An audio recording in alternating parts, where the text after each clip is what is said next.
Maoist ఉద్యమానికి భారీ దెబ్బ తగిలింది. అల్లూరు జిల్లా మారేడుమిల్లి టైగర్ జోన్ లో భారీ ఎన్కౌంటర్ జరిగింది. ఈ ఎన్కౌంటర్ లో మావోయిస్టుల అగ్రనేత మడావి హిడ్మా హతమయ్యారు. హిడ్మాతో పాటు ఆయన భార్య మరో 4 మావోయిస్టులు మృతి చెందినట్లు బస్తర్ ఎస్జీ సుందర్ రాజ్ ప్రకటించారు.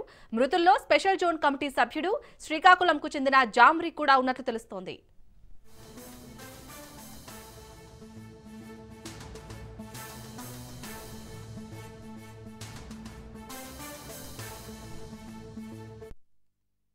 గెరిల్లా దాడుల వ్యూహకర్తగా పేరుగాంచిన హిడ్మా 3 రాష్ట్రాలకు మోస్ట్ వాంటెడ్ గా మారారు. భారీ దాడుల్లో స్వయంగా పాల్గొంటూ అటు కేంద్రానికి మోస్ట్ వాంటెడ్ గా మారారు. ఎన్నోసార్లు చాకచక్యంగా భద్రతా బలగాల నుంచి తప్పించుకున్నారు. తాజాగా 2 వారాల కిందటే ఆయన తల్లిని ఛత్తీస్గఢ్ డిప్యూటీ సీఎం హోంమంత్రి కలిశారు. ఆయన్ని లొంగిపోయేలా ఒప్పించాలని ఆమెను కోరారు. ఇప్పటికైనా ఇంటికి రా బిడ్డ అని ఆమె హిడ్మాను వేడుకున్నారు కూడా. ఈలోపే ఎన్కౌంటర్ లో ఆయన మృతి చెందడం గమనార్హం. హిడ్మాపై ₹1 కోటి పైగా రివార్డుండగా ఆయన భార్య హేమాపై 50 లక్షల రివార్డు ఉంది.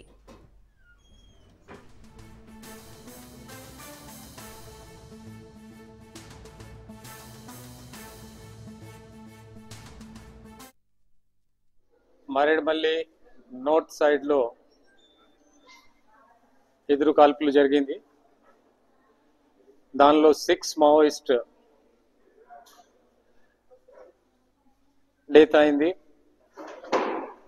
ఇప్పటి వరకు వచ్చిన ఐడెంటిఫికేషన్ ప్రకారం central committee member 1st battalion commandant Madami Hidma ఒకరు, అలాగా ఆయన భార్య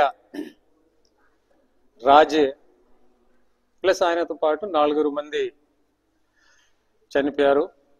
కొంతమంది పారిపోయారు. ఇది సందర్భంగా ఈ ఆపరేషన్స్ కంటిన్యూ చేస్తే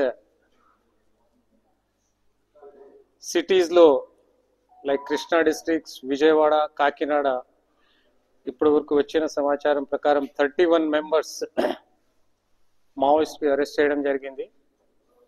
ఈరోజు మార్నింగ్ నుంచి ఇప్పటి వరకు ఆ కన్సర్న్ జిల్లాలో ఎస్పీస్ డీటెయిల్స్ ఇస్తారు.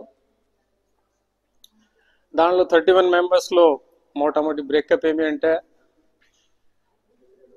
9 మెంబర్స్ మన సెంట్రల్ కమిటీ మెంబర్ దేవ్జీ ఆయన సెక్యూరిటీ టీం వాళ్ళు ఉన్నారు. ఇప్పటి వరకు వచ్చిన ఇన్ఫర్మేషన్ ప్రకారం మిగతా దాదాపు అందరూ ఆ 1st బటాలియన్ నుంచి ఆ హిడ్మాతో పాటు వచ్చేవాళ్ళు ఉన్నారు. So it is just now they have been arrested. So ఒకసారి దాని మీద ఫర్దర్ ఇన్ఫర్మేషన్ వస్తే మీకు చెప్పడం జరుగుతుంది.